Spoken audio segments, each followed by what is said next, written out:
If you had to pick your go-to peptide for patients that are dealing with some kind of pain, what's like your go-to peptide? I love GLP-1s for pain. GLP-1s for pain? Yes. Really? Yes. Okay, yeah, let's get into let's it. talk about that. Hey, this is the first time I've heard Yes. of GLP-1s for pain. Today, our guest here, we have Dr. Asare Christian. Doc.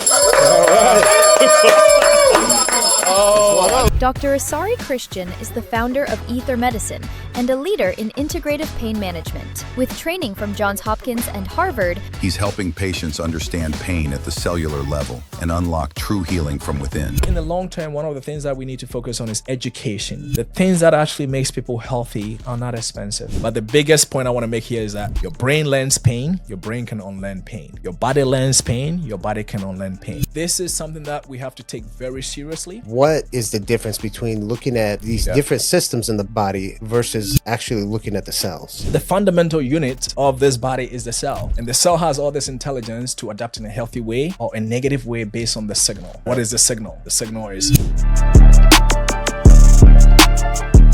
Welcome to another episode of A Healthy Point of View podcast. I'm your host, Sam Tejada, and as usual, we're bringing guests from all over the world to talk about health, wellness, beauty, and mindset. Today's expert is coming all the way from Philadelphia. We're talking about pain, how to manage pain. Now, not the traditional way. We're mixing allopathic with functional medicine, taking a different approach on how to manage pain and making sure that you live with true longevity. Today, our guests here, we have Dr. Asare Christian. Doc. All right. Oh, I didn't know brother? there was all Hey, of that. That's awesome. That's a welcome, right? Welcome Yes, to A I love Healthy it. Point of View podcast, Doc. That's So, wonderful. pleasure to have you here. You're here in South Florida. Some people consider it paradise. Yes. And I know you've been doing a little bit of a podcast tour. Yeah. And, it's important to do these things, because owning a longevity clinic and having a lot of doctors as my partners, we get very tied up and we're inside of that cave treating patients. But at the same time, we got to get our message out. Absolutely. Right. So I want people to get to know you a little bit better Mhm. of who Dr. Asare Christian truly is. Let's take it back from when you were like very young as a Yeah. kid. Obviously you came from a different country. So I want people to understand your upbringing.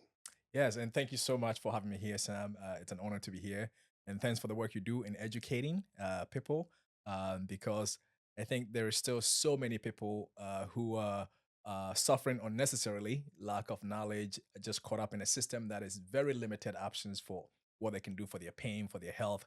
So thanks for doing this. Absolutely. Going back to me, so I grew up in Ghana. This is West Africa. So I grew up there in a small village, and growing up, I had a friend who died from malaria. So that's actually Oh, how wow. my interest in medicine peaked. And he died from malaria. I got malaria, and I did not die. So Mm. at that point, I had some concept about the body's ability to heal, potential for resilience, and all of those things. And it was something to do with his genetics. He had sickle cell, and I Okay. did not. So from there, grew up interested in how do I help people, and I'm interested in learning more about this process of how I survive, and he did not. And medicine became kind of the path. Came to the U.S. after high school at 16. Lived in Wisconsin, Milwaukee. Milwaukee, but- Wisconsin. Hold on, Yes. give me some noise for that. Come on. Hey, that's my That's right. hometown. That's my hometown. I was Yes. raised in Milwaukee. Yeah, so Well, I went to yeah. Riverside for a brief period of time. I know you went to a different high school. Rufus King, which we were rivals. Yes, right? Yeah, absolutely. So that, Amazing. so that so that was a great experience. Coming here it was a bit of a shock, but I was young enough that I was open minded to kind of learn. So I was great, happy to be in America, except it was very cold in Milwaukee. Nice. Went to school there, met my wife at the time, and had two beautiful kids. Amazing. Went from Milwaukee to Baltimore, Maryland. I did a residency at Hopkins, went to Harvard, did a fellowship, and then end up in Pennsylvania. So that's kind of my professional journey. There's more to it, but my goal has been to try to figure out better ways to contribute to solving health, and that's journey has led me to, I guess, this point. Yeah. So let's talk about that, man. It's why did you choose integrative medicine as the path? Yeah, so pain is one of those complex things that, in fact, when I was finishing residency, I was not interested in pain at all. Pain is like, Mm. it's kind of weird. People have pain; it's so hard to manage it. So I was running away from pain. I didn't want to do anything with pain. So I went to Harvard, got a fellowship in public health, and while I was doing public health, I became aware of the biggest public health issue we have in America is pain. Mm, Pain affects more people than diabetes, heart disease, and cancer combined, right? right. Because cancer patients have pain, diabetes patients have pain. And pain is so poorly treated in America that it costs a lot of money and still we have bad outcomes. So I didn't want to deal with pain. And then I started working at a rehab hospital, my background in physical medicine. So I was dealing with patients who have spinal cord injury, brain injury, and all of those people have pain. And how pain was done at that time was quite limited. Basically, injections, medications, people keep coming back with the same processes and same complaints.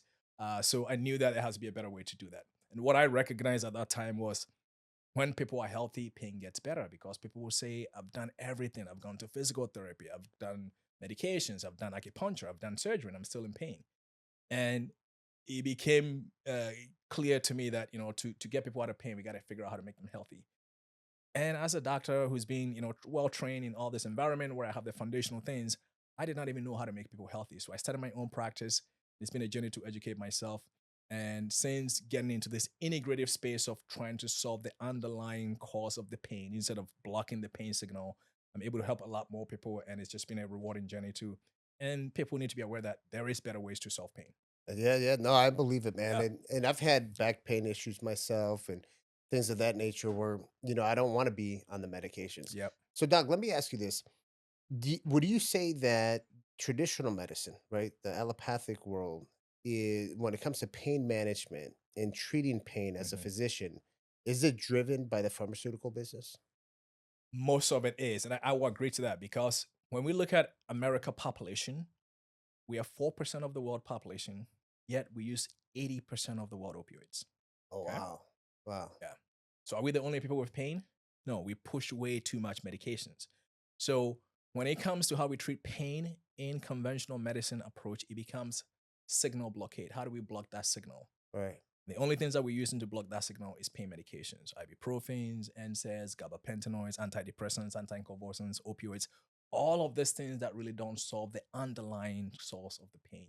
Right. And they actually end up leading to more disease. So there's a lot of medicines that we use that really does not get people out of pain. And that's why we have so many people in pain. And we have all this infrastructure, we have all this advancement, yet people are struggling in pain because we're only solving the signal without understanding why is the signal there in the first place. Right. Now, when I worked at the fire department, and I did 12 years out on the road as a Yeah. firefighter paramedic, dealing with emergency medicine.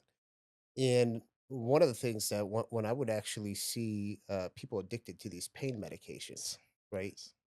I was the guy who always wanted to hear people's story. Like, Mm. how did you get here? Yeah. And most of the time, it comes from a fall, a car accident where they never took pain medications. And then all of a sudden they got on pain medications, got addicted to it. And eventually I've seen some people where eventually they couldn't even get the pain meds anymore. And then they're Start doing using, yep. heroin. And so I want to talk about what have you seen as a pain doctor with people who start taking some of these Yep. medications and where they end up and why other type of alternatives are typically could be a little bit better. Yeah. So, when people take opioids, there is physiologic dependency and psychological dependency. Okay. What that means is even when you take opioid for pain, so something happens to you and we give you opioids, within a short period of time, your physiology wants that medicine. Okay. Your brain also wants that medicine. So sometimes people have specific personalities that is more addicting, but even that, people who don't have that physiologically, their body don't feel good when they don't have this medicine. So once the medicine get introduced into their body to help them with the pain, then they become dependent on this medicine because now if they don't have it, they start shaking, they're not feeling well, Mm. and it creates all of this problem. Okay. And once people get on opioid, it actually increase pain. We have something called opioid induced hyperalgesia, Oh wow. where the medicines will change your immune cells and create this higher tolerance. You have to keep going up for people to get relief. Wow. So this is something that we have to take very seriously. There is a place for opioids, but it has to be done well, and people also need to be educated. And then we have to go beyond just that education to providing what are the other options. But sometimes people feel like there's no options. And if you go to your regular doctor and you're talking to them and they have only 15 minutes to talk to you, it becomes take these medicines, get out of here. And then Right. that's how people get in trouble. And then we also know that because of this opioid crisis, doctors are now there's restrictions. So patients get introduced to these things and then they cut them off without providing any other options for them. Then this is how people end up on the streets with other substances to make up for it. So we have to do a better job of that. Yeah, I agree, man. I agree 100% with that. So when we're looking at the body as the entire all of your different systems, you're not just looking at the systems, you're looking at the cells. Yep. So I want you to talk to the audience a little bit of what is the difference between looking at these Yep. different systems in the body versus actually looking at the cells. Yes, and I love that question because when I went from being a conventional medicine doctor into getting into this integrative space as a pain doc, in medicine we learn all of these specialties and you get boxed into one thing. I became a pain doctor. I lost how to take care of the microbiome. I lost how to understand the hormones, endocrine, all of these systems. Mine got shift to only musculoskeletal medicine. So it was hard for me to wrap my head around like how do I even help people with this things? All I know is to give injections and all of those things. And then I went to this conference, listening to Dr. C's. I don't know if you're familiar with him. Of course, Yes, absolutely. and he's talking. Peptides. Yes, peptides. So that was my first introduction to cellular medicine, and he says something that just clicked for me, because he said, "Well, the fundamental unit of this body is the cell, and the cell has all this intelligence to adapt in a healthy way or a negative way based on the signal. And what Right. is the signal? The signal is stress, nutrition, sleep, food, peptides, hormones, small molecules, all of these things that we do. So that really gave me I was like, oh my gosh, I understand the cell. I learned that actually in medical school. And the interesting thing is that we actually learned that in medical school. We learn about physiology, how things are supposed to work. Right. But then once we get into residency and we are working in hospitals, we are only taking care of pathology. So we lose that physiological component. In the hospital, we are solving sickness. When people come to the hospital, you're not thinking about biochemistry. You just give drugs, you just give whatever you need to do to get out of the hospital. Right. So that we lost that cellular component. So really going back to that foundational cell helped me to be able to frame any position, any situation that came to me. When you take pain, for example, what is pain? It's a signal. That signal is propagated by a cell, creating inflammation, cytokines, or whatever it is to communicate specific things that needs to be done. And then a nerve takes that information. The nerve is a cell. The microglia, the brain is a cell. So all of those things, and they tend to function well when it has a healthy state with improvement in energy production. Things are working well, communication. So that was a good place for me to be able to get to help people to fix the underlying problem. Yeah. Because beyond every suffering, there's a system that, dysfunctional, but underneath it is a cell that is not making a better decision. And the cell can do that decision when it gets the right signal. So one of the things that you're talking about is you as a physician, you need to think. Yes, Right? absolutely. Because what I've seen, what has happened in today's world of medicine is where a lot of medical providers are practicing more in an algorithmic fashion, Yep. right? Yeah. Instead of actually taking more of that personalized approach with their patients and really taking that deep dive, looking under the hood to see exactly what's going on. So when we talk about that, we're talking about pain, we're talking about signaling in when we're talking about cell intelligence in your clinical setting, what does that look like with the different type of modalities? Mhm. And when I say modalities, I'm talking about certain like peptides, Yeah. exosomes, stem cells, things of that nature. What does that look like? So yes, I mean, we've talked about what is the underlying problem, what has gone wrong with the cell. Okay. And then part of it is there could be an injury that's led to a tendon that's not it's torn, it's not able to heal itself as well. Because a lot of I do musculoskeletal medicine. So as an example, when people have rotator cuff issues, they don't have a lot of nutrition. The tendons are hypocellular and avascular. They don't have a lot of nutrition to heal things up. Mm, So the cell is trying to heal itself, but it doesn't have the nutrients, it doesn't have all of those things. Plus, on top of it, as we age, those growth factors, the hormones, everything else goes down, right? So we even have to think about how do we treat somebody who's 30, who's 20, somebody who's 50, who's 40, right. whereas in conventional medicine, we just give everybody the same treatment. So from there, trying to figure out what does the body and what does the cell needs. And it starts with the foundational signal, sleep. Okay.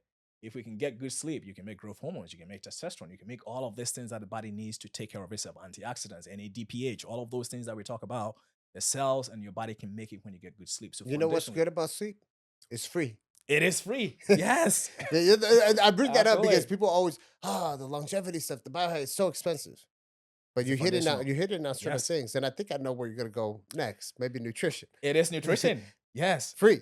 It right? is free. I mean, you got to pay for your food and stuff, but knowing what to eat is free. Absolutely. It's So, super important. Stress reduction, it's free. right, Movement, all of that is free. So right, getting people to understand the foundational thing that the body needs to take care of itself. So from there, then we can bring in some layered approaches. right. The body needs a little bit of help. The sleep is tied in, the nutrition is good, you're resting, you're recovering. Now let's bring in some peptides to support that healing cascade. Let's bring in some exosome to support that healing cascade, because we get to a point where those cells, even when we optimize, there is still limitation based on aging, based on oxidative stress and other things that are going on in our physiology. So all of those things comes in, and then from there we talk about biomechanics. Because one of the things that's really important for people to recognize is that when you have pain and it's gone on for a while, there is always biomechanic deficits. The pain signal go to the brain, and your brain send a corresponding inhibition to the muscles. So muscles are not working as well, and your body is compensating. Mm. So once we do all of those things, then we have to talk about how do we use the body mechanics, the physical therapy, and all of those things that we need to do to correct everything else. So it's about the fundamental things, and then from there we can add in some of these cellular medicine approaches. I like that. Yep. So if you had to pick your go-to peptide for patients that are dealing with pain, not severe pain, with some kind of pain, Yeah. what's like your go-to peptide? Man, so I love GLP-1s for pain. For GLP-1s for pain? Yes. Really? Yes. So Okay, yeah, let's get into let's it. talk about that. This is the first time I've heard of GLP-1s Yes. for pain. So in fact, I was actually using GLP-1s for pain before it became such a, of course, we know it. So it has anti-inflammatory, immune modulatory, Okay, I see that. and Yeah. it also works to improve metabolism. Okay. So any peptides that helps to improve energy state of the cell. The cell, it's all about mitochondria. It's all Right. about energy. If the cells have energy, all these things that we're talking about, the lifestyle things, it's all trying to improve the efficiency of the cell. And if the cell has energy, then it can make all the right decisions. And GLP-1s help with that. And in fact, I'm going to be talking about GLP-1s in pain at Longevity Fest Nice. in December. So we're going to get At the deep A4M? into it at A4M. Okay, Yeah. nice. So yes, it's anti-inflammatory. It modulate endorphins. It modulate, other pain, neuroinflammation, which is a part of pain processing phenomena. So it helps with all of those things, and it's not addictive, and improves metabolic health, maybe a little bit of body composition. But the dose that we're using to control the pain is much less than what people are It's using. like a microdose? It's a microdose. So it's not the same dose. Okay. So we're not trying to lose weight. We're trying to control inflammation. We're trying to improve the efficiency of the cell, and we're trying to get the cells to heal itself. What are you typically dosing the GLP-1? What's your GLP-1 So, of choice? semaglutide is like the basic one that's easily accessible. And it's so basically microdose is a fourth of the lowest dose FDA approved is what's considered microdose. Oh, wow. And then what I'm doing is, when I'm doing this, I get people on an in-body machine. So we actually measuring their body composition. We don't want people to lose muscle. Right. So it's a great one for that. It also helps with habit change. It gets people to kind of a little bit pause their activities and their actions Right. and some of those habits that kind of perpetuate pain. So if I have to pick one, it's that. I know there's some other ones that I like Yeah. too, but GLP-1. See, I thought you that's were a going lot to go more. like the BPC BPC 157. time was another Yeah. one. Yeah. Yeah, man. I've done those. I mean, those are great. What they do is they help with healing, but it's not so good at analgesia. Okay. So there's a difference between repairing, recovering, and the pain signal itself. So you still Right. always have to block that pain signal. Okay. Right. Okay. So actually PDA, which is a version of BPC that has an arginate attached to it, that actually is a better one for pain because the arginate is analgesic. So people need to get rid of the pain, and they also need to heal. Interesting. Man, Yes. I'm learning. That's why I love this podcast, because Okay. I bring experts like yourself and I'm learning. So, all right. GLP-1 for pain. Yes. So, okay. So what about on the stem cell derived products? Do you do that at your practice? I use some Exosomes, exosomes, amnio? yes. Okay. Yes, exosomes. Yeah. And then so exosomes are also great. I mean, they work really well. But what I also recognize with all of those, especially when it comes to exosomes and stem cells, is you want to make sure that environment that you're putting that in is optimized from a physiological standpoint. And how do you do that? Making sure that if people are eating junk, first of all, we provide some education on like, let's not eat junk. Sometimes I even have people do fasting mimicking diet to kind of clean the whole system, turn on autophagy so everything is clean, everything is primed. Because the outcomes are different and it's based on whose physiology you put in it. If somebody's not sleeping as well, somebody's not doing all the right things, yeah, they'll get some benefit and it doesn't work as well. And why is it important? Because those things are kind of expensive. So let's make sure that you're optimized to do it. I do some PRP. And in fact, I don't do as much PRP anymore because PRP is a function of your physiology, right? So we take your blood and then we re-inject those growth factors into you. So when people are in their 40s and up, they have senescence, they have all of these cells that the outcomes are not the same. Right. So what I do and what I prefer is I do prolozone. Have you heard of prolozone? The ozone injection? Yeah. Yeah, so we do prolozone, which is basically taking mitochondria nutrient, B vitamins, bicarbonate, we mix all of that, and we add ozone on top of it. And basically what you're doing is you're giving the cell all the nutrients it needs to be able to make a good decision, and then you're giving the oxygen, which it lacks in the joint, in tendons, and other places to make that work. And that's independent of somebody's physiology. So that actually works really well. And then obviously, getting people to do the extra stuff, nutrition, the sleep, and everything else to make sure that they have the better outcomes that we're looking for. Now, interesting enough, so when I was having my sciatica pain for quite a while, Dr. Davis actually told me, he's like, you should look at that, the prolozone. Yeah. It's great. It works amazing. I didn't do it, but I read a lot of great things about it when I started researching it. So that was pretty cool. So Doc, we're talking about pain and talking about all of these different treatment modalities that are more alternative than the traditional route. But you have a very pardon your heart, man, for longevity. Yep. It's not just about pain. You're looking at longevity and health span. Like I follow your content on social media, and you're very passionate about it.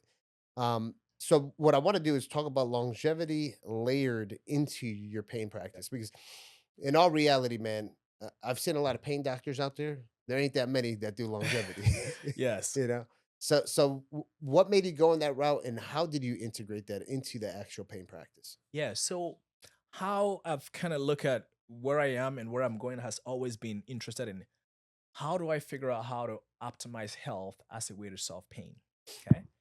And one of the biggest risk factor in any disease state is aging. As we age, heart disease goes up, cancer goes up, metabolic issues goes up, pain goes up as we age. So for me, my goal was like, how do I get to the root cause? So even getting into longevity medicine was trying to understand how can I make the most impact? So if I can slow down aging, I can slow down pain. Instead of waiting till degenerative changes happen, can I do something? Can I optimize hormones? Can I fix the microbiome? Can I do some peptides that slow down the whole senescence process that's taking place? So that's how I got into longevity. And I think one of the things that we don't talk about in this longevity space, which is we talk about health span, right? Not lifespan. Health span is about quality of life, okay? And one of the biggest factors that really impact people's quality of life as we age is pain.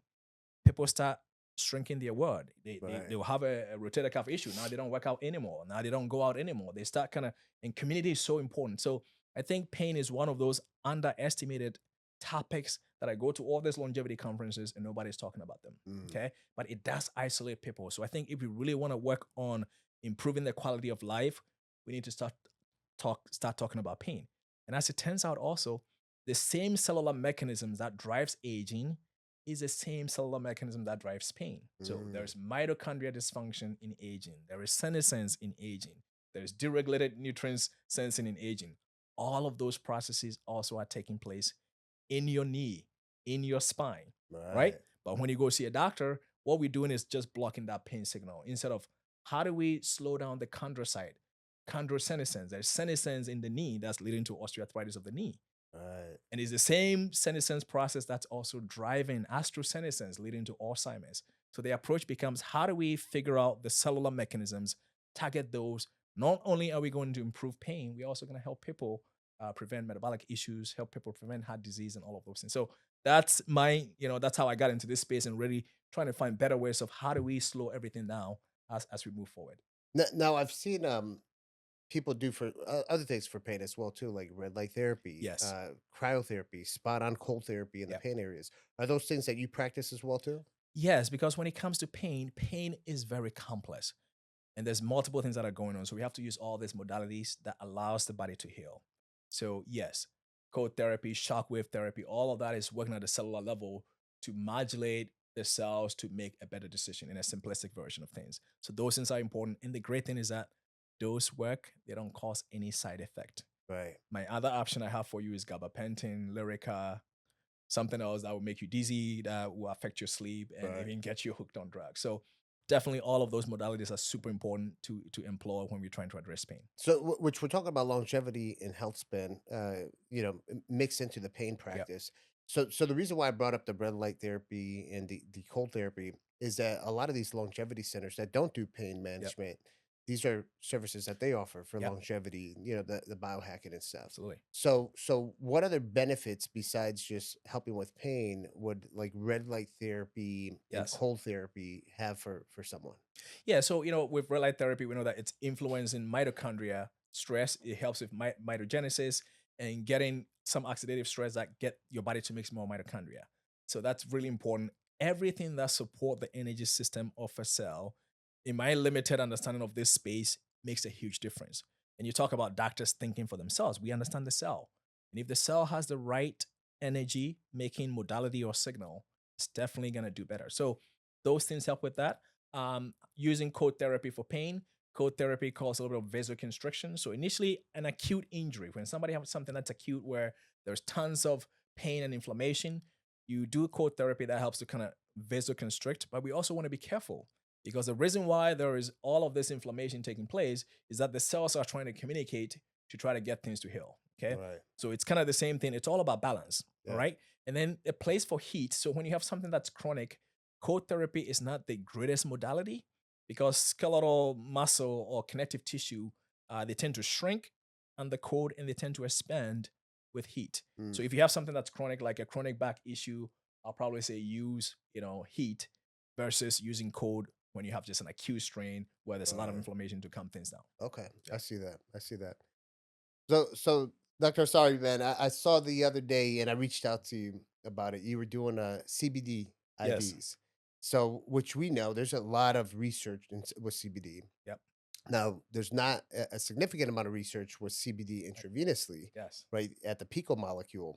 So, which is interesting enough because I'm on their advisory board now Yeah. with Pico CBD, and this is very interesting, man. Like It a lot is. of a research study just came out for them out of the University of Illinois, and when we're talking about bioavailability and Hmm. truly getting these benefits of CBD that we've been hearing about. Yep. Tell us more about what you're doing with CBD and administering it intravenously on these patients and how it's helping a lot of the patients with pain and maybe a lot of the other type of issues Yep. that you see out there. Absolutely. So that's a wonderful technology advancement that we have. So cannabinoids, as we know, has huge implication, not just for pain, but mood, sleep. The endocannabinoid system is involved in so many things. So when I started doing cannabis medicine, this is like a while ago when cannabis became available in Pennsylvania, and even that, this is when I was dealing with patients who have spinal cord injury, brain injury, and all of these things. I have to go and fight with the hospital to get them to approve this for us to be able to do this. Oh, wow. Okay, because the options we have for them were gabapentin and all of these things. And we know that when people are using cannabinoids, it helps. The benefit is like anxiolytic. It helps calm things down. It regulates the pain tone, the neuroinflammation. It has all these other benefits. Okay. And when it comes to CBD specifically, when the plant has all these cannabinoids, but CBD is one of those that's not psychoactive. So Right. it doesn't make people high. So that's an easy one for people to explore. And what I like about Pico is that it has this full spectrum, right? You have the cannabinoids, you have the terpenes, and all of those will influence. Is it going to be anti-inflammatory? Is it going to be anxiolytic? Is it going to help with sleep? Is it going to modulate the tone of neuroinflammation? So this is a great technology that hit multiple aspects of pain because when people have pain, they have anxiety, they Right. have inflammation, they can't sleep, and all of those things are keeping pain in place. So I've been very happy and impressed with how it works. I've tried it myself. Yeah. I sleep well. I feel calm. The patients that are doing it in my clinic, they all feel great. So this is a really wonderful technology to have. and it's also like one of those that it doesn't have any THC Right. because people are working and they have whatever system they're in where they can't have any THC, and sometimes even when people are doing regular CBD, there is some trace of THC. So this is very pure. So it's something that's been really helpful in getting people to take care of the whole system. Yeah, Yeah. absolutely, man. And really understanding the endocannabinoid system is very interesting. Are you utilizing it for anything else besides pain or inflammation? Pain, inflammation, anxiety, sleep, stress, um, and then sometimes even getting people to back away from certain type of medications. Okay. So if people are on opioids, they come to me, they're struggling, they want to get, and in fact, that's actually how one of my first patients was somebody who was on 300 milli equivalents of morphine. She was on a lot of opioids, and she came to me. At that point, I've been exposed to cannabinoid science and really getting into it, and we were able to get her away from all of that medicine by using cannabinoids. So Wow. there's also a place for that to use it, and really getting people to relax and get good sleep. I use Yeah. it for a lot of sleep. Sleep is super super important, Wow. and we don't have a lot of good options for sleep. So using some CBD, THC, is really helpful for that. I tell you, since I started working, with these guys and on their advisory board, I've been doing a lot of reading, Yeah. and I didn't understand the power behind CBD when it comes to cancer. And a lot of people Yes. don't like to talk about Oh cancer, no. right? But what CBD does to a lot Yep. of these tumors and the cancer stem cells that are inside of the body, it's incredible. And as a matter of fact, I was talking to one of the guys there within the organization, and we were talking about an oncologist Yep. that is treating their patients alternatively with the Pico CBD IVs, Mm, and there was a stage 4 patient, stage okay. 4 cancer patient with an external tumor on her neck. Mm. And they started injecting the tumor directly for about 20 days with the Pico See, CBD, interesting. and Yeah. then also giving it systemically through the IV. No more cancer. Yep. Tumor became necrotic and fell off basically, Yeah. and lady has no cancer. So yeah, and I'm not over here trying to make any promises or claims, but these are the things that some of these alternative treatments that we've been talking about, like with CBD, it has Yeah. that power, especially now Absolutely. when you're talking about bioavailability at the level at the picomolecule. Incredible. Absolutely. And there's tons of literature and research already that shows how cannabinoids actually modulate cancer cells. So it can do it. Wow. It's something that we don't put a lot of time into because, conventional medicine has its own agenda and things Right. like that. So definitely the science is there. And hopefully with technology and bioavailability, that's the thing. It's like, how much, how do you dose it? How do you do it Yeah. for the right person in front of you? So Yeah. all of those are great things that, it's coming out, and hopefully we can get more of that out to support people because the options we have for people with cancer is quite limited. Yeah, absolutely. Totally. So we were talking about your clients, your pain patients, and then Yes. also longevity patients. Are you working with any other type of patients that have, let's say, autoimmune issues, Lyme disease, cancer patients? Do you work with those type of patients as well? So I don't work with cancer patients specifically from the cancer treatment standpoint, but I do their pain management. Okay, Okay. a lot of cancer patients have pain. They have all these other complications, either from radiation therapies and other things where their muscles are tight and all of these other dysregulations that go on. They are depleted from nutrient standpoint, a lot of oxidative stress, and they actually even have a lot of senescence load from all of those treatment. So when I'm dealing with those people, we are addressing the pain and then going beyond all of that to really optimize their physiology. Okay, Right. optimize immune function because it's quite sad. I've had patients who've had cancer. I used to have a lot of cancer patients when I was running a clinic with a cannabis clinic. And basically, they get this treatment. Nobody talks to them about nutrition. Nobody talks to them about sleep. Mm, They have had this traumatic experience, and none of those things they've not been educated about. How do we now get the body in a state where it has the resilience to prevent another cancer? Because right. once we put you on cancer therapy or chemotherapy, we actually create a lot more senescence and we suppress systems that actually predispose you to. So that's why a lot of people will have this disease coming back. So it becomes necessary to provide that education to get people to feel safe. There's Right. also a lot of fear that goes on with cancer. And Right. that fear alone, if people are not educated and given and empowered, that physiology and the fear that is it going to come back? Is it going to come back? That can also create the corresponding chemistry. So I deal with those. I deal with autoimmune issues. It's part of pain. I deal with people that have metabolic problems, people that have toxins. And now what I do is taking care of the whole person. Okay. Obviously, I don't do every. There's things that I have some limitation with, but it's all about optimizing people physiology. So when people come to me, whatever problem they have, I know how to make the cell better at making a decision. Absolutely. Whether it's a cancer, whether it's autoimmune, it's some cell that has become dysregulated and it requires specific signal or specific change to that environment. And that's what I focus on. Nice. So Doug, are you doing any IV therapy? Doing a little bit of IV therapy. So I started with, Pico, and now I'm bringing in some IVs to help with oxidative stress, some IV Nice. with recovery and helping people with those things. The vitamin C. and Vitamin all that? C, yep, and getting Yeah. into it. So actually, that's something I want to learn more about because it's, Hey man, you, I'm, you got the I'm guy. in the right place. I'm in the right place. So I'm super Yeah. excited to No, kind no, of that's going to be dig into exciting that too. modality for sure. Because that is something that when you talk about a longevity clinic, and as you see in a lot of the longevity clinics, these are things that we offer. NAD is another one that's really good, especially for cognitive health. So, Doc, when it comes to regenerative medicine, Yep. right? You came in from the traditional route. Did you have any doubts about going into regenerative medicine the way that we're doing it on the alternative side? Yeah, so I think initially, when the thing that's interesting about medicine is that we get so programmed.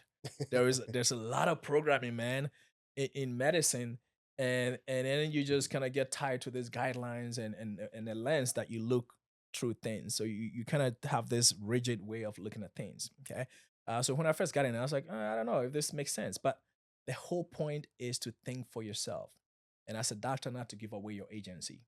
And I Right. think one of the things I had that was helpful for me was, growing up in a different environment where I saw there's alternative to just medications. People have different ways of healing themselves.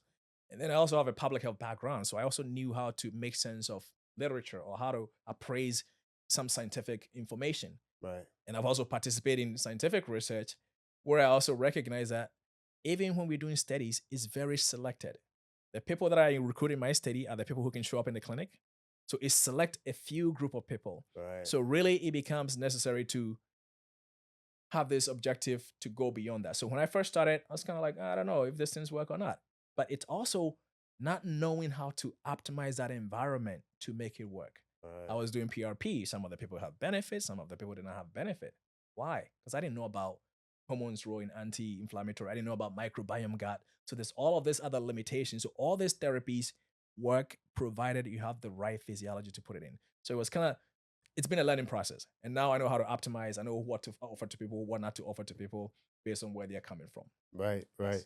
Yes. So this is where Ether the Ether Ether medicine, clinic came about, right? yeah. So what does that even stand for? Ether. Why did you come up with that name for your clinic? Yeah, so Aether Medicine. So kind of going back, it all started during the pandemic.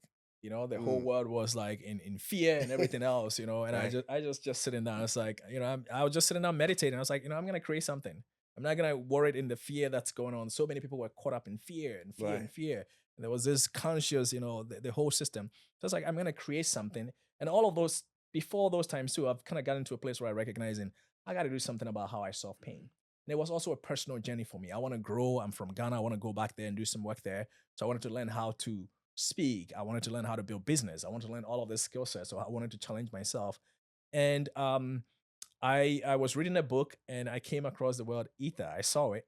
Mm. And ether has multiple meanings. As soon as I saw it, something was like, what is this? Right? It was just this moment. I was like, okay, what is this? What does this mean? So ether in medieval philosophy means it's the fifth element. So it's like, water, wind, all of that. It was the Mhm. fifth element. Okay. And then ether also in English dictionary just means quintessential. So like I wanted to have a quintessential practice, a practice that's really about, getting people to heal from Right. within. And then also in quantum physics, so I think in 2018 or so, scientists from Hopkins and Australia figured out the universe was expanding. Okay, so when we look at the observable universe that we can see, like we human beings, we are made up of hydrogen, carbon, oxygen. We are like 0.3%, very small percentage of it. And then the stars, which is massive, there's massive stars in the world. They, helium, hydrogen, they are like whatever 3%.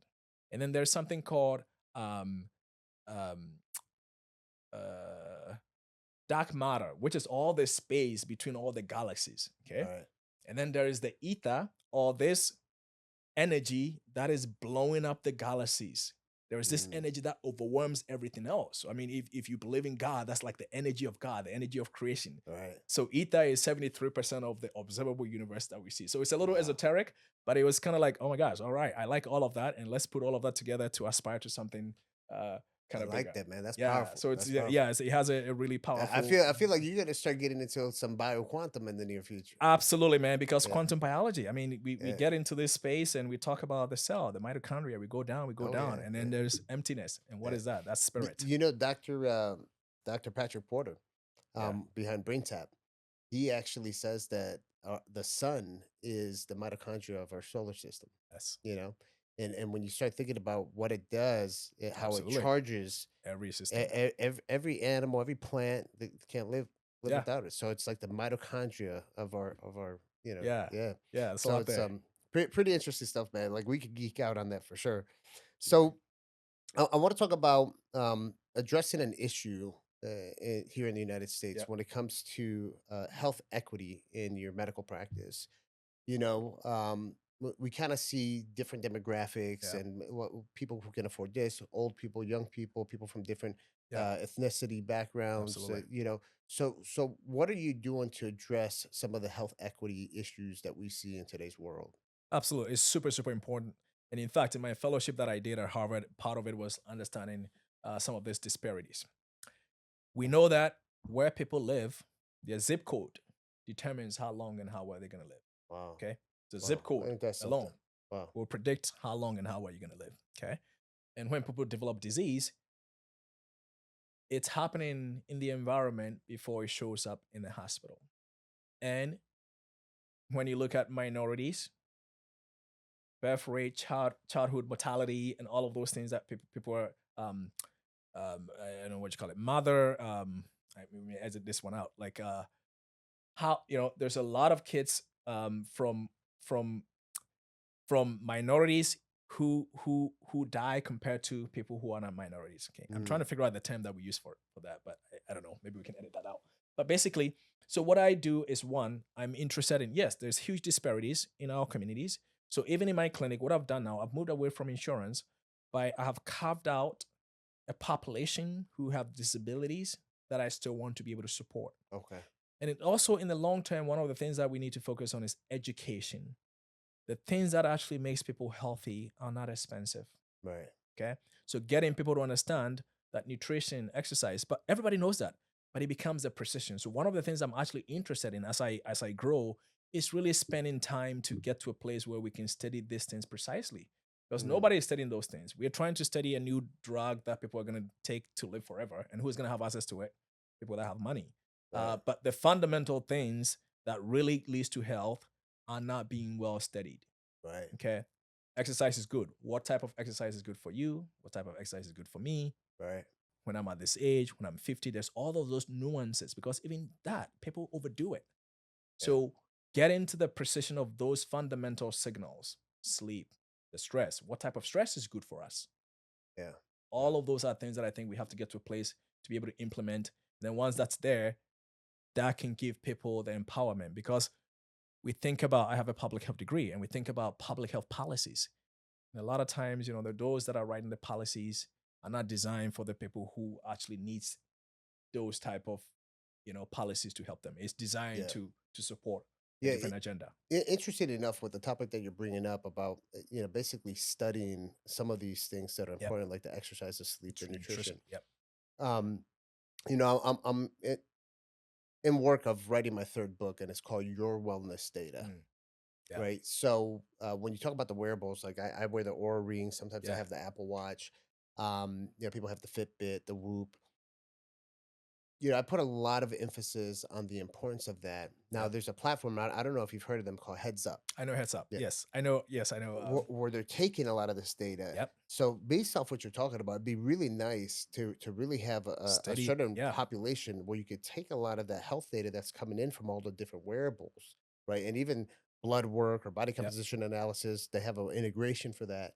And then be willing to actually study that Yeah. data and have it reviewed, peer reviewed. So um I think that it's easier to reach that goal than what we really think, especially Yeah. having a platform like Heads Up that's already collected a lot of this data. Absolutely. And I also think, with technology and our advancement, all of these things will become democratized. So Right. even the things that are kind of expensive now, with time, all of that will become easily accessible. I agree. So I think, people need to do the fundamentals, and hopefully, as we evolve, there is going to be other shift in our environment that allows people who are vulnerable to also have a place to make it in health. Yeah. Yeah. Yep. Yep. Doc, are you from some of the peers that you were like in the allopathic Yeah. world with? Do you get any kind of clinical pressure with what you're doing, or are they aligned? Great question. So I don't get I do get some pressure. I mean, I have not directly to me because what I do is, I will send my note to the doctors and explain to them, and I can call them and explain to them why we're doing this. And I think, when you approach these individuals with clarity, objective data, some of them come around, some of them they don't. And they don't because they don't know. And they just the way to do is just dismiss it. Okay. Right. And I have a lot of patients who will be given the wrong information. Somebody will be told, no, you cannot take testosterone because testosterone causes heart disease.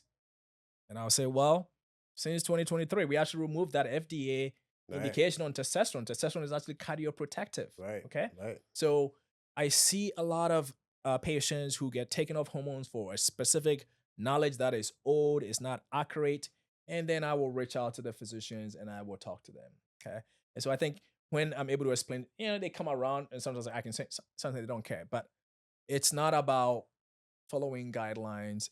It's about looking at the outcomes that are meaningful to the person in front of you. Right. Okay. The guidelines doesn't work for people. The guidelines is old.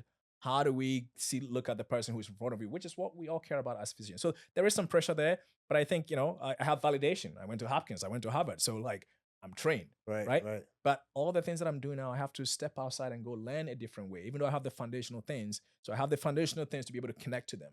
And it also comes back to the cell. It's cellular medicine. What am I doing here? I'm trying to signal a cell to make a decision. Does that make sense to you? Do you remember that in medical school? We talk about mitochondria. And if we can optimize that, how does that translate for people? Right. Okay. And then sometimes they're just looking for a big study.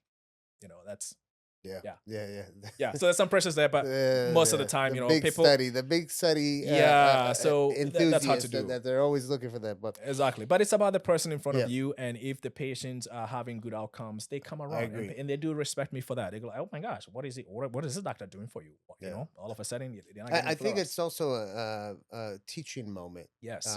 With other people in the industry, other people that are practicing medicine a little bit differently, and opening up their eyes to it. Because Yes. at the end of the day, you had to open your eyes. Absolutely. I did not know any of this stuff that I'm doing Right. now. And in Right. fact, I questioned it when I first went to this conference. I was like, what are these people talking about? So, Doc, if there's which we have a network of over 5,000 doctors that purchase a product that tune into this podcast, and there's a lot of doctors that are buying our products from Licovita Yeah.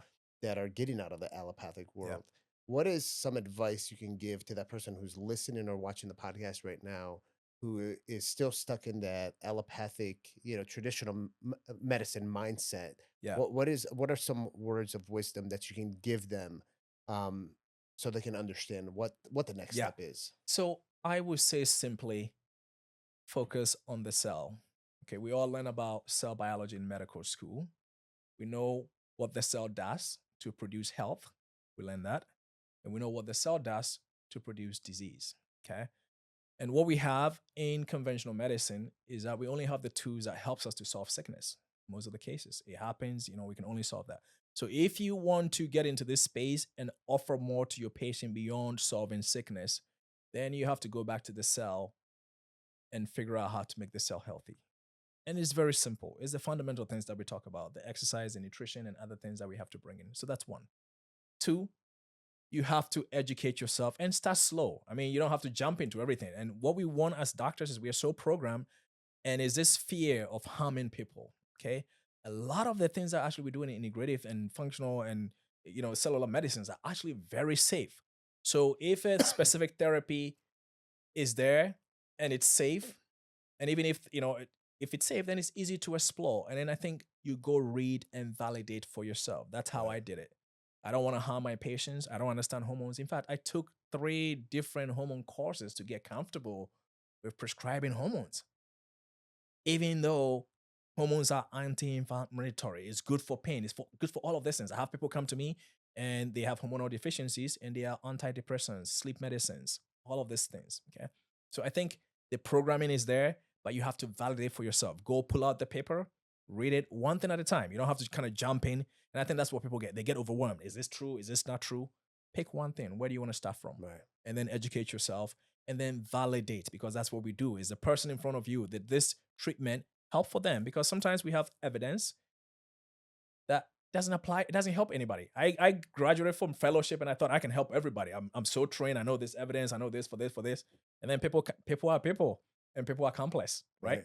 It's a complex system. So really getting people to have the courage to say, I'm not going to harm somebody.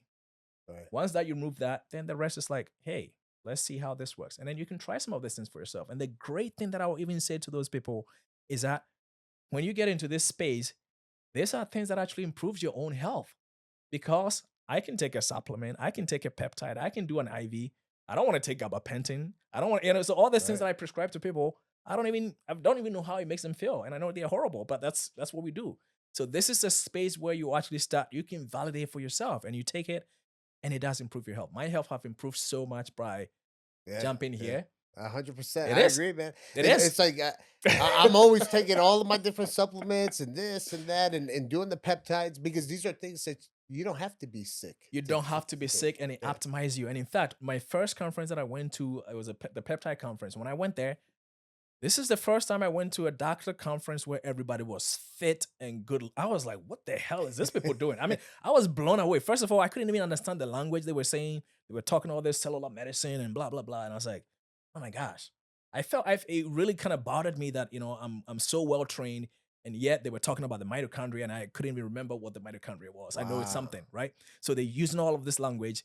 But what I saw that was really compelling was how healthy all of them look. That's amazing. You go to some of these doctor conferences, people are dragging their feet. No, they don't look healthy. Yeah. So I was like, oh, something is going on here. I need to figure out what it is. And you're vibrating at a high frequency with those type of people around you too, man. So one of the things that you're talking about is these medical providers where they're scared that they're going to harm a patient. Yes. Now, what would you say when you have like failed patient outcomes? That's going to happen, right? Yep. You're not going to be able to save everybody or correct an issue. You're going to have those failed patient outcomes.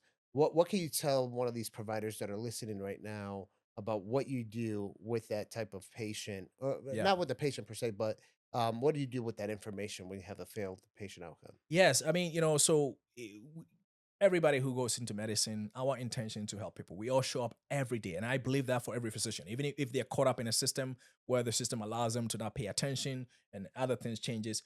So we are there to help people.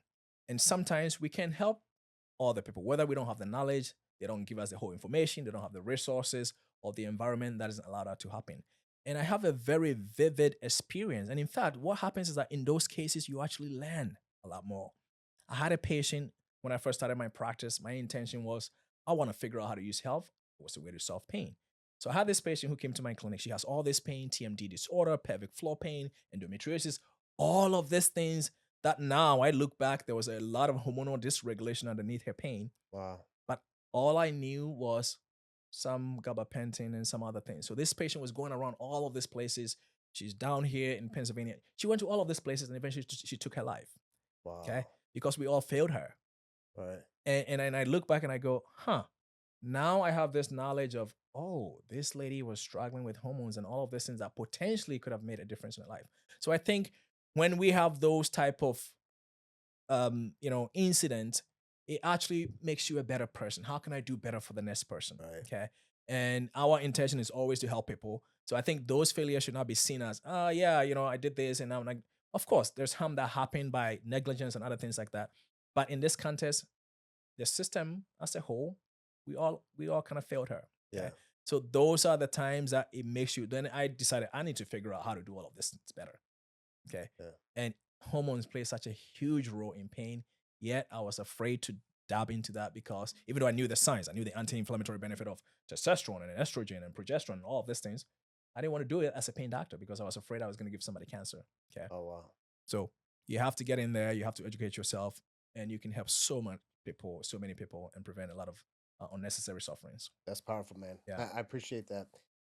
Doc, there's a big movement going on right now. Yeah. The Make America Healthy Again movement. Yes. What does that mean to you?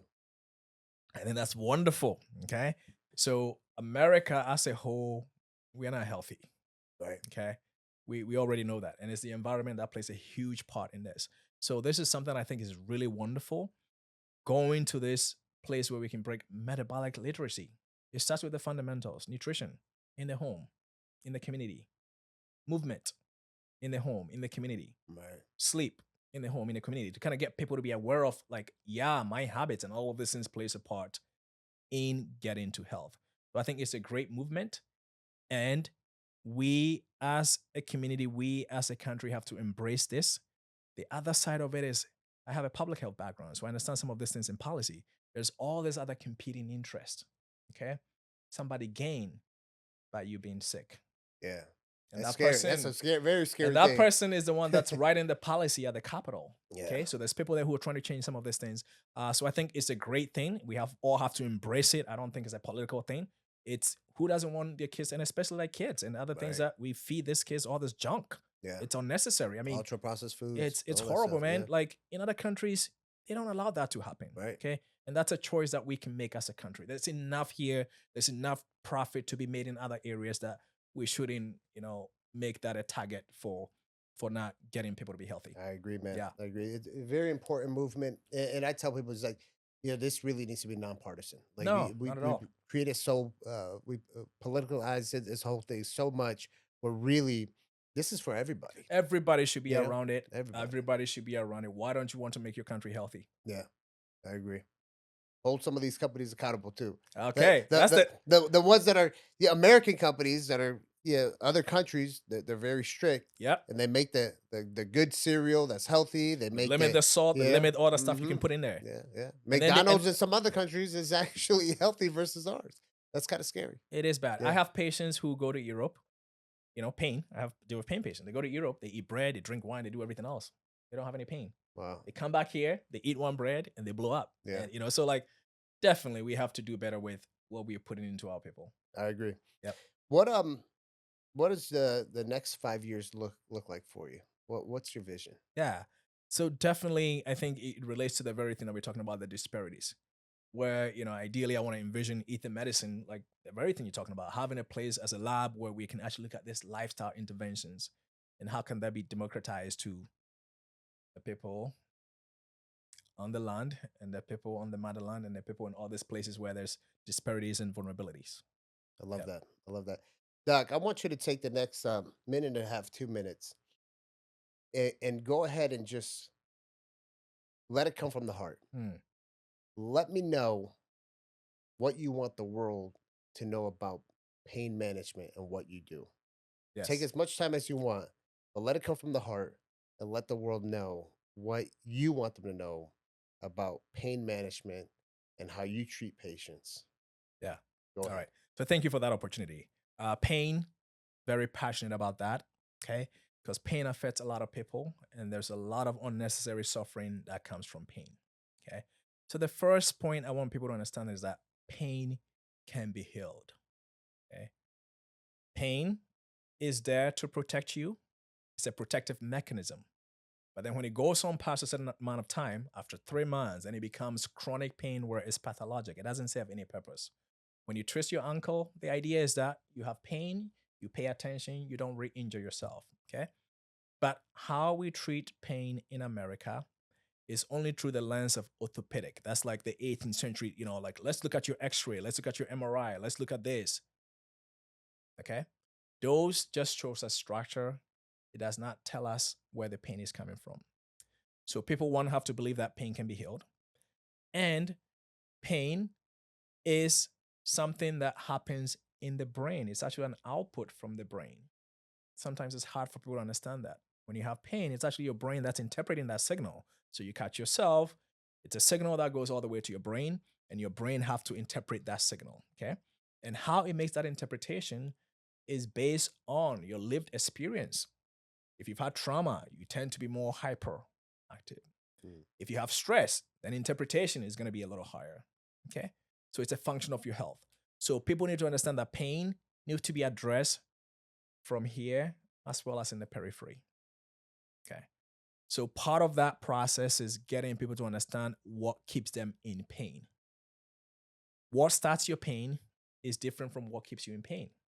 People will have accidents and they will develop pain, or they had a herniation, something else happened. That thing will heal and they will still be in pain. Why are you still in pain? What is perpetuating your pain is something that people need to be aware of. And what is perpetuating your pain in a very broad sense, generalized sense, is a function of your health. Okay? If you're eating junk, pain doesn't get better. If you're not sleeping well, pain does not get better. If you're stressing, pain doesn't get better. If you're not moving, pain doesn't get better. Okay?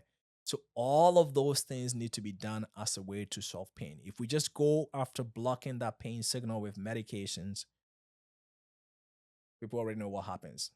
A lot of deaths from opioids and still no improvement in their pain itself. So people need to understand that we have to take a healthy approach to solving pain. And now we're in an environment where there's so much more that we can do for pain. It's not just medication. We can use peptides. We can balance your hormones. And a lot of people, it's just like, the cell doesn't have the right signal. If women are aging, they get to menopause, they lose estrogen, they have more pain. The solution is not to give you a pain medication. The solution is to give you estrogen. Not only is that going to improve your pain, but it's actually going to prevent bone loss. It's going to prevent cardiovascular disease. It's going to do all of this things that are healthy for you. So there's a healthy approach to solving pain, and that has to become relevant in the discussion in the mainstream. And people also have to take responsibility. Pain is a personal experience, and you have to figure out or be aware or to be open to what is keeping you in pain. And that's your habits. Okay. So that's something that people need to be aware of. But the biggest point I want to make here is that people need to know that there are solutions. Your brain learns pain. Your brain can unlearn pain. Your body learns pain. Your body can unlearn pain. Your cells learn pain. You have astrocyte and microglia that gets in a state where they're creating more inflammation to keep pain there. That cell can reverse its polarity where it resolves pain. So I think it's just finding the right person who understands all of those things and looking at multiple lenses, not just through orthopedics, but we have to look at the neuroaffective component of pain. We have to look at the cellular component of pain. We have to look at the functional component of pain.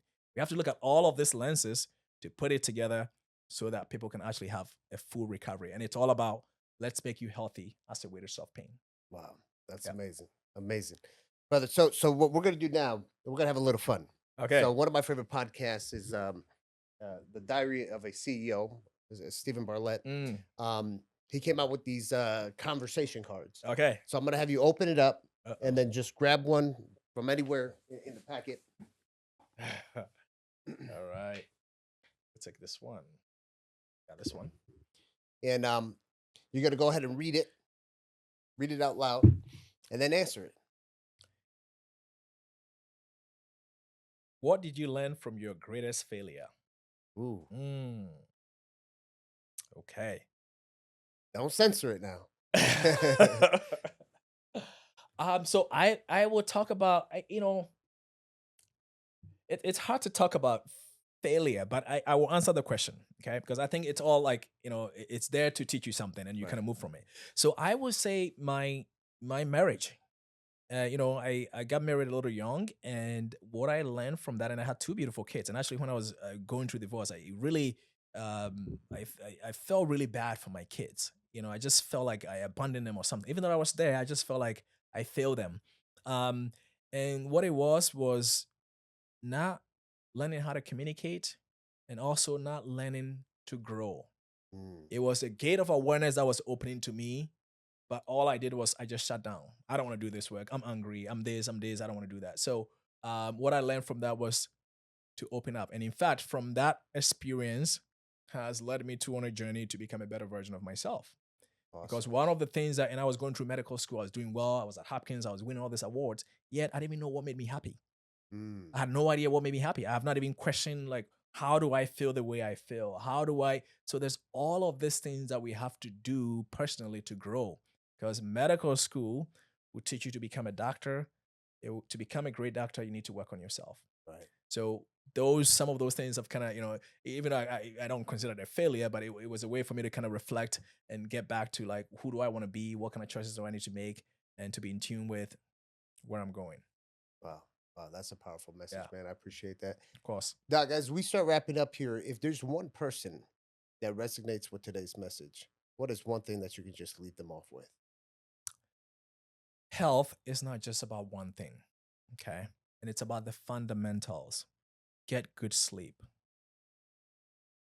eat well, move, limit stress, community. Super, super important. Okay. So those 5 things are things that we need to be conscious about. Sometimes we just go through life. I don't know what to do. I have pain. I have this. I have this. Just take one thing.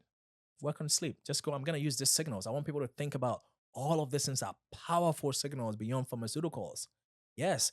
The chemistry that's created when you sleep, the chemistry that's created when you exercise. None of the drugs that we have can even do half of it.